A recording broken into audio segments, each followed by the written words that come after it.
ఓం శ్రీ మహాగణాధిపతయే నమః. ఓం నమో శ్రీ లక్ష్మీ వెంకటేశ్వర స్వామినే నమః. ఓం నమో భగవతే వాసుదేవాయ.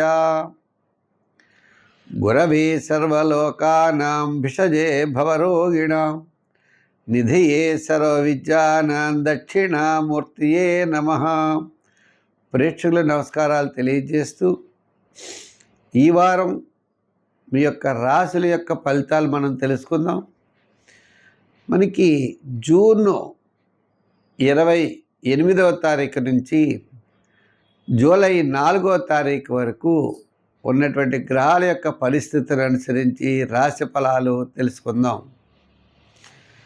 ముందుగా ఈ మేషరాశిలో అంటే కుజుడు వృషభ రాశిలో, మిథున రాశిలో రవి, అదేవిధంగా గురు శుక్రులు కర్కాటక రాశిలో, సింహంలో కేతువు. మరి యొక్క పొజిషన్ల బట్టి మనం ఆలోచించినట్లయితే కుంభరాశిలో రాహువు, మీనరాశిలో శని. అయితే మనకి ధనుస్సు, మకర, కుంభరాశుల్లో చంద్రుడి యొక్క సంచారం ఈ వారం ఉంటుంది. ధనుర్రాశి. ఈ ధనుర్రాశి వారికి మొన్నటి వరకు గురుడు సప్తమంలో ఉన్న గురుడు ఇప్పుడు షష్టం, మరి వీడికి అష్టమంలో ఉన్నాడు గురుడు. ఇలా గురుడి యొక్క బలం తగ్గింది. అర్ధాష్టమ శని యొక్క దోషం ఉన్నది. మీనరాశిలో శని సంచారం, వీరికి అర్ధాష్టమ శని సంచారం. గ్రహాల యొక్క బలం చూస్తే ఏ విధంగానూ అనుకూలంగా కనపడటం లేదు. చేత తప్పనిసరిగా కాస్త ఏంటి అంటే కుజగ్రహ అనుకూలత కనపడుతోంది. సోదర వర్గ బలము, స్థిరాస్తిపరమైన డెవలప్మెంట్స్, వ్యాపారాల్లో రియల్ ఎస్టేట్, కాస్త షేర్స్, ఇంతే. మిగిలినవన్నీ కూడా ఇబ్బందిగానే ఉన్నాయి. విద్యార్థులు చదువు విషయంలో ఆటంకాలు ఉంటాయి. రాజకీయ నాయకులకు ముందుకు దూసుకు వెళ్ళడానికి అవకాశాలు లేవు.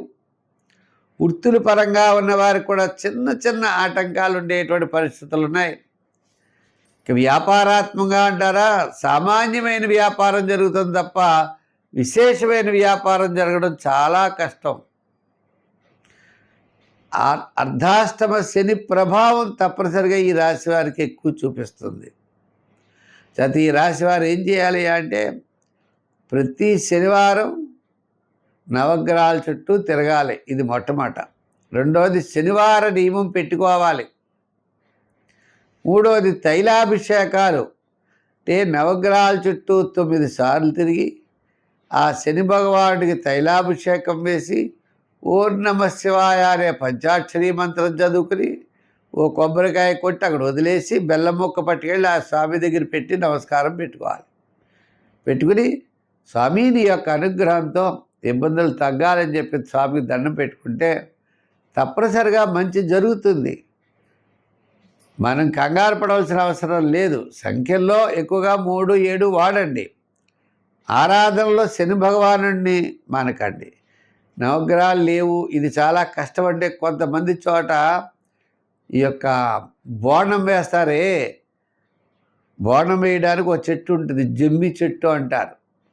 ఇది మనం విజయదశమి నాడు ఈ చెట్టు చుట్టూ తిరుగుతూ ఉంటాం.